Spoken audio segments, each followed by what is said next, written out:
नमस्कार मंडळी. तर आम्ही चाललो आहे खारेपाटणला. त्यासाठी आम्ही सकाळी लवकर उठलो होतो. 4 वाजता उठून आम्ही कॅब बुक केली आणि त्यानंतर कॅबमधून आम्ही निघालो दिवा स्टेशनला जाण्यासाठी.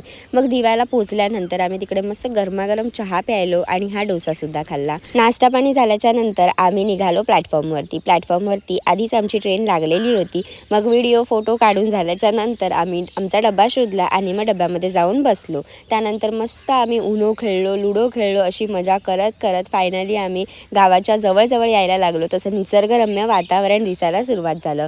मग काय मस्त निसर्गाचा आस्वादसुद्धा घेतला आणि मग फायनली आमचं स्टेशनसुद्धा जवळ आलं. सिंधुदुर्गमध्ये तुम्ही कोणत्या गावात राहता हे मला कमेंटमध्ये सांगा. तर आम्ही उतरलो. आमच्या सगळ्या बॅगा होत्या त्यासुद्धा घेतल्या आणि फायनली आमचं स्टेशन आलं खारेपाटण. मग खारेपाटणला उतरल्याच्या नंतर आम्ही रिक्षामध्ये बसलो आणि रिक्षाने आम्ही पुढचा प्रवास केला. खारेपाटणला आल्याच्या नंतर पहिल्याच दिवशी आम्ही थोडंसं गावसुद्धा फिरलो, त्याबद्दल जाणूनसुद्धा घेतलं. तर हे सगळं पाहण्यासाठी पुढच्या व्लॉगचा वेट करा आणि आत्तासाठी बाय.